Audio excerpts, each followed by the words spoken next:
We are going to be reading Pioneers that Got Sober. This is in order of sobriety. Not everyone, not every failed attempt, but it has a majority of the people before we started writing the book. Okay, so it's going to be Bill Wilson and Dr. Bob, and then Bill Dotson, who we read last week. The next person to occupy that same hospital bed in Akron, Ohio, is Ernie Galbraith, the 7-month slip. The guy that ended up marrying Dr. Bob's daughter in his first year of sobriety. That's what we're going to do, is read them in order of sobriety, not necessarily in order of how they are in the book. Okay? Ernie Galbraith, and so we'll read a little bit of history about him, and then we'll read his story. Does that sound good? So, that's where we are. Sound good? God, grant me the serenity to accept the things I cannot change, the courage to change the things I can, and the wisdom to know the difference. Welcome to the Thursday Breathe in the Book meeting of Alcoholics Anonymous. My name is Kelly, and I am an alcoholic. Hi, family. Are there any other alcoholics present? Woohoo! Going to be a party. How many people have never been at this meeting before? Welcome. This meeting's a little different from any other big book meeting. What we do in this meeting is we don't go around and individually read. Only one person reads. That would be me. But during the reading, there's crosstalk. So if you don't understand something, shout it out and just go, oh, what's that mean? Or if you have a question during the reading. So it welcomes that feeling of you're just sitting on the couch kind of learning this thing with someone, okay?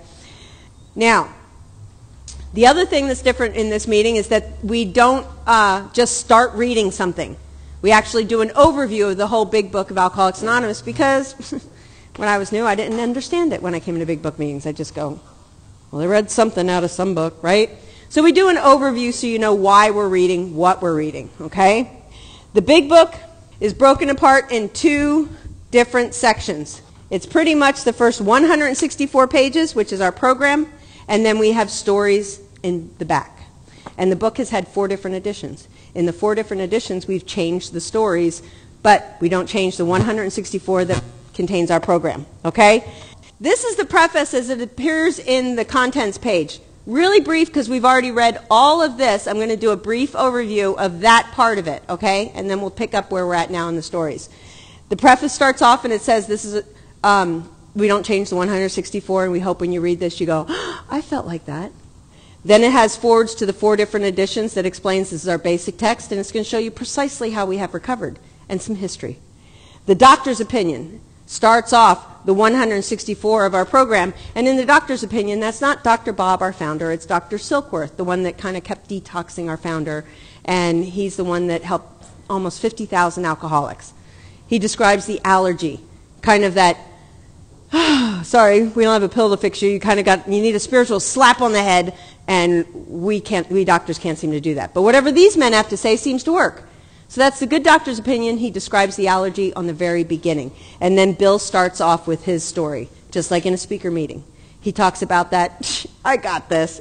I'm untouchable. I'm going to conquer the world. And then it got worse and worse until he's like stealing from family, depression, and just can't do it. Each time he tries, he fails. He drinks again. And then the message being carried to him, the importance of carrying it to another. In the next chapter, chapter 2, there's a solution. We go, hey, a lot of us felt just like him. Don't worry, you might be the real Dr. Jekyll, Mr. Hyde. Come along, we got a solution for you. More about alcoholism. Chapter 3, we read it in meetings. Starts off with, none of us like to admit we're real alcoholics, right? Nobody likes to think they're bodily and mentally different than their fellows, so we have different stories in there that'll explain the jaywalker. And sometimes, like in a participation meeting, you hear somebody's story and it makes you feel really excited about this program. Now, moving on to chapter 4, We Agnostics talks all about don't overthink the God thing, all right? Don't overthink the God thing. In other words, if you've gotten to this point and you've tried to do this by yourself, you may lack the power to be able to stop on your own. If you got a God, good. If you don't worry about it. But it's a whole chapter dedicated to don't overthink the God thing. Just come along for the ride, all right? So I lack that power. There's got to be power better, bigger, or outside of me that's going to help me not die of this. And we move into chapter 5, which we read in a meeting, and we go over the steps. And it says, being convinced of A, B, and C, which is, oh my gosh, I'm an alcoholic. I cannot do this by myself. something other than me is going to have to help me become sane again and not die of this, right? That's the basis of steps 1 and 2. And it says, being convinced of this up until this point, so everything up until chapter 5 is steps 1 and 2. Being convinced, you're now at 3. And then we go into how to do an inventory in the rest of chapter 5. In chapter 6, we talk about reading that inventory, character defects, cleaning up the wreckage of our past with 8 and 9, and how to keep ourselves spiritually fit with 10 and 11. And chapter 7, working with others, is all about sponsorship or carrying the message to another person or a new person. We don't talk down to them, we don't criticize, and we don't talk from a spiritual high top, right? To the wives, to the family, and to the employers, this book was picked up in 1939 by a lot of people, but it has a lot of good information about us, just in case the employer, the family, or the wife picked it up before we had Al-Anon. And in A Vision for You, Bill sums it all up. A lot of what we had just walked through in the program and in our steps, and we read it at a meeting. The very last page. Our book is meant to be suggestive only. We realize we know only a little, right? We only had like 2, 3, 4, 6 months sober when we started writing this book. We collectively of AA at that time. So our first founder, Bill Wilson, is at the very beginning of the book. The first story in the stories is always Dr. Bob's Nightmare, and that's Dr. Bob. Now, the picture of the man on the bed, this is where we picked up last week. The man on the bed is AA number 3. So Dr. Bob and Bill Wilson get together, and they go over to the hospital, and we talked about at the end of A Vision for You where we say, yeah, they've got a real corker, right? He just beat up 3 nurses. That's the story of Bill Dotson, AA number 3, and he talks about, like, you don't get it, I'm not like you, I may not be able to do this. And the fear he had in trying to get that answer. So the man on the bed, Bill Dotson, was AA number 3. Tonight, we're going to read them in order by year before the big book was printed, who got sober, and those that didn't quite get it, okay? So, on this, we start off with Bill Wilson. We read him in the beginning of the book. And then 1935, June 10th, was when Dr. Bob got sober. Then it shows Eddie Riley in Akron. In 1949 is when Eddie got sober. Eddie didn't get sober until Dr. Bob's funeral. Like, he was about a year sober when Dr. Bob died. But he didn't get sober right away in 1935. June, they tried to get sober Dr. MCK. He failed to achieve sobriety. And in June, what's it, June 26th? What was Bill Dotson's birthday? June 26th, the day when he was in the hospital. Yeah, so June 26th, he had 16 days. Dr. Bob had 16 days when he went to the hospital, and that picture represents the man on the bed. That was Bill Dotson. He got sober in Akron, and his story is in the big book now, the 4th edition, AA number 3, which we read last week. So let's go down to July. The next person sober would be, and the next person to occupy that very same hospital room, that bed that AA number 3 was on, is Ernie Galbraith. And he is the 7-month slip. Okay? So we're going to read a little bit about Ernie, and then we're going to read Ernie's story. This is what we're going to read tonight. Any questions? Those of you that are going to look for Ernie's story in your big book aren't going to find it. He was only in our first edition. So if you have a first edition with you, it's there, or it would be in your book, Experience, Strength, and Hope, which has all the stories. All right. About the author of this story, the 7-month slip, Ernie Galbraith. He got sober in Akron, Ohio. His story is in the original manuscript and in the first edition on page 282.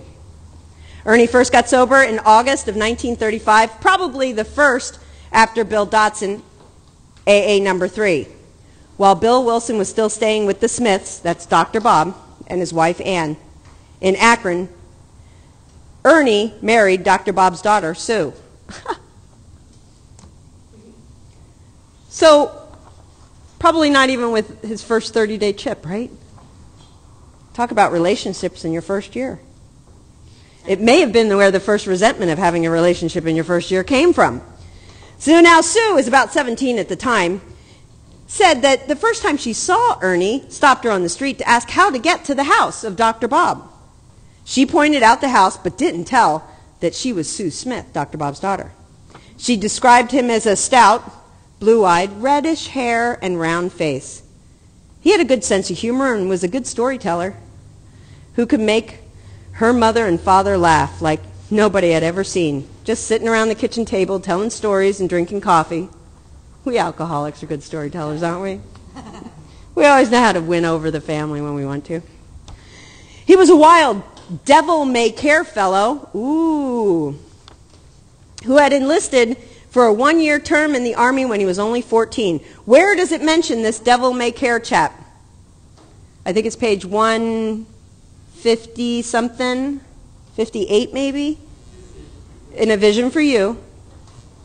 But it talks about a devil-may-care chap. That would be Ernie. So, he was a wild, devil-may-care chap who had enlisted for 1 year in the Army when he was only 14. But he could pass for 18. After getting out of the Army, he went to Mexico where he worked for an oil company, then rode the range in Texas. He had been married twice and had a son. After returning to Akron, he had trouble holding a job because of his drinking. His parents were very religious and belonged to the same church as T. Henry and Clarence Williams of the Oxford Group. Ooh, another Oxford Group person. It was probably they who told his parents how Dr. Bob and Bill Wilson had found a way to quit drinking. They urged Ernie to go see Dr. Bob, and eventually he did. He agreed to be taken to City Hospital, where he had tapered off. It took us several days, he wrote, for his head to clear and his nerves to settle. After about 6 days in the hospital, Dr. Bob, Bill Wilson, and Bill Dotson, AA number 3, visited him in that very same bed, that very same room that Bill Dotson had just occupied. Visited him and explained their program to him, and he agreed to give it a try, and it worked. He wrote, as long as he allowed it to do so, as long as he allowed it to work for him, he stayed sober for about a year, then slipped 7 months. Finally, he went back unshaven, unkept, looking ill and bleary-eyed, and asked for help again. He wrote that he was never lectured about his 7-month failure.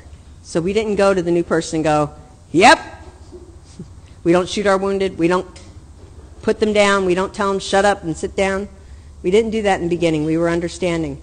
Beginning shortly after he finished grade school, Sue had been seeing a boy named Ray Windows. She claims that her parents disapproved of Ray and tried to break them up. Sue believes her father desperately tried to get her interested in Ernie in order to keep her away from Ray.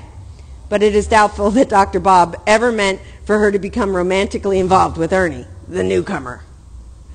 Eventually she broke it off with Ray and she married Ernie. He was drunk when they were married in September of 1941. Her parents were not aware of the marriage until they heard about it or read it in the papers. They were dismayed.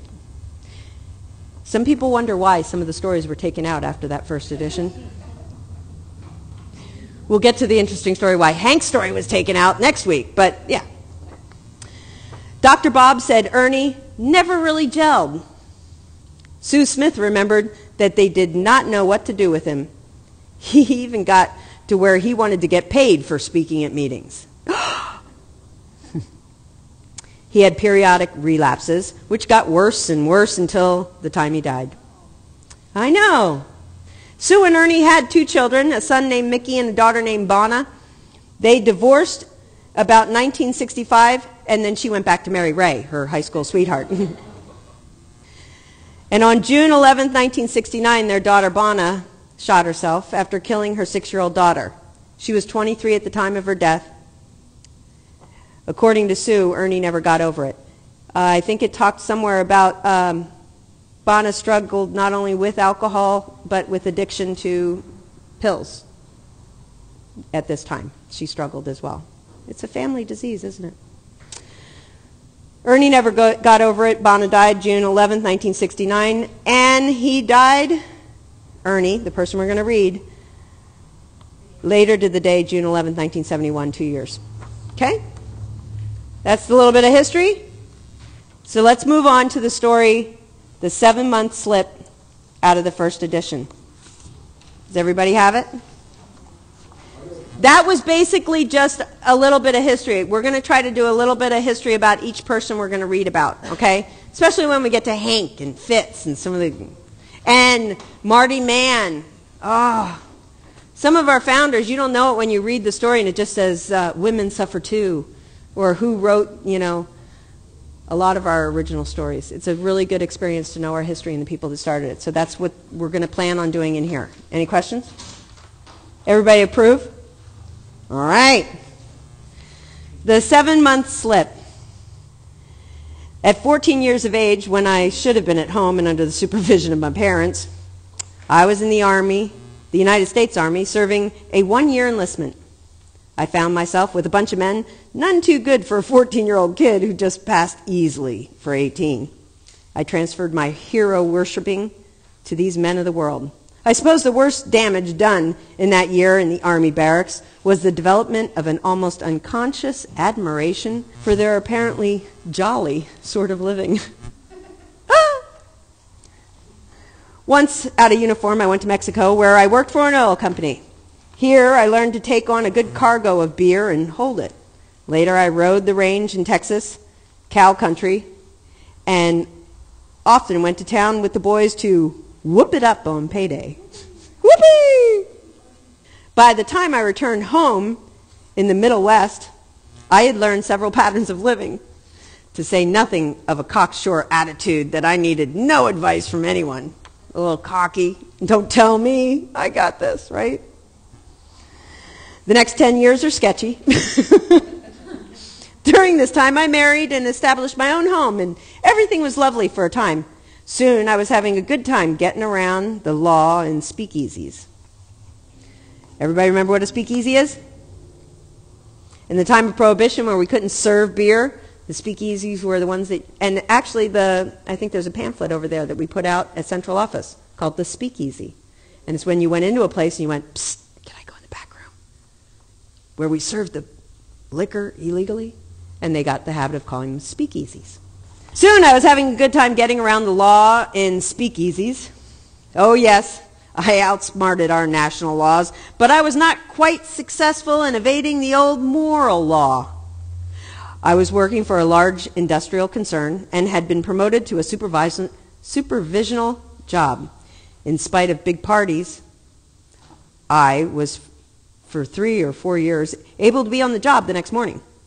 Then gradually the hangovers became more persistent, and I found myself not only needing a few shots of liquor before I could go to work at all, but finally found it advisable to stay home and sober up by the taper off method. How many people does that work for? Yeah? I'm only going to have 1 or 2 just to get through the morning, then I'll be right back to work. My bosses tried to give me some good advice. When that didn't help, they tried more drastic measures, laying me off without pay. They covered up my too frequent absences many times in order to keep them from the attention of the higher officials at the company. My attitude was that I could handle my liquor whenever I wanted to go out about it seriously, and I considered my absences no worse than those of other employees and officials who were getting away with murder in their drinking. One does not have to use his imagination much to realize that this sort of drinking is hard on the matrimonial relationship. After proving myself neither faithful nor capable of being temperate, my wife left me and obtained judicial separation. This gave me a real good excuse to get drunk. A divorce. She left me. I didn't do anything. All right. In the years 1933 and 1934, I was fired several times, but always got back my job on the promises to do better. On the last occasion, I was reduced to the labor gang at the plant. I made a terrific effort to stay sober and prove myself capable of better things. I succeeded pretty well, and one day I was called into the production chief's office and told I had met with approval of the executive department and to be ready to start a better job. This good news seemed to justify a mild celebration with a few beers. Exactly 4 days later, I reported for work, only to find that they too knew about the mild celebration and that they had decided to check me out altogether. After a time, I went back and assigned one of the hardest jobs in the factory. I was in bad shape physically, and after 6 months of this, I quit, going on a drunk with my last paycheck. Then I began to find that the friends with whom I had been drinking for some time seemed to disappear. This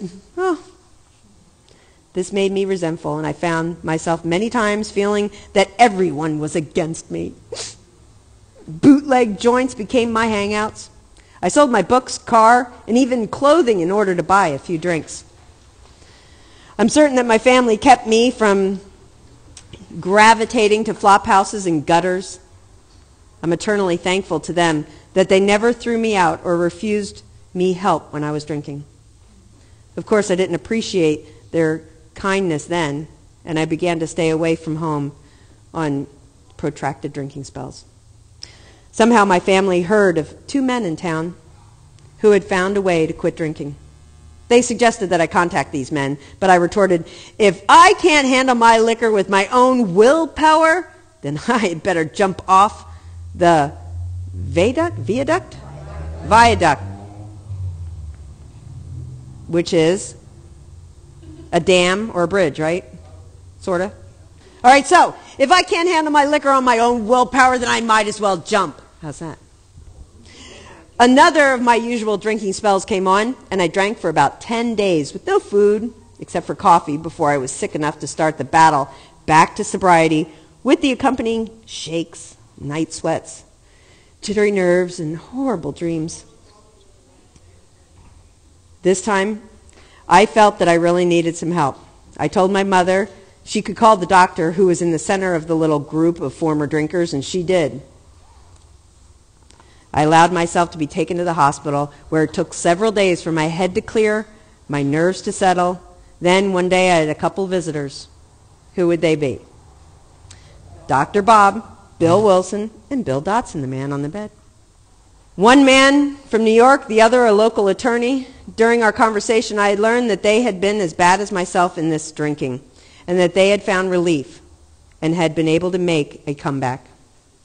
Later, they went into more detail and put it to me very straight that I'd have to give over my desires and attitudes to a higher power, a power higher than myself, which would give me new desires and attitudes. Here was religion, put to me in a different way, and presented by these 3 past masters in liquor guzzling. On the strength of their stories, I decided to give it a try. And it worked, as long as I allowed it to do so. After a year of learning new ways of living, new attitudes and desires, I became self-confident and then careless. Ooh.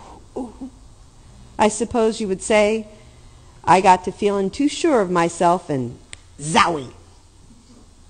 First, it was a beer on Saturday nights, and then it was a fine drunk. I knew exactly what I had done to bring myself to this old grief. I had tried to handle my life on the strength of my own ideas and plans instead of looking to God for the inspiration and the strength. But I didn't do anything about it. I thought, to hell with everyone. I'm going to do as I please. So I floundered around for about 7 months, refusing help from any quarter. But one day, I volunteered to take another drunk on a trip to sober him up. When we got back to town, we were both drunk and went to a hotel to sober up. Then I began to reason the thing out. I had been sober, happy man for a year, living decently and trying to follow the will of God. Now I was unshaven, unkept, ill-looking, bleary-eyed. I decided then and there and went back to my friends who offered me help and who never lectured me on my 7-month failure. That was more than a year ago. I don't say now that I can do anything. I only know that as long as I seek God's help to the best of my ability, just so long as liquor will never bother me. That's it. Yay!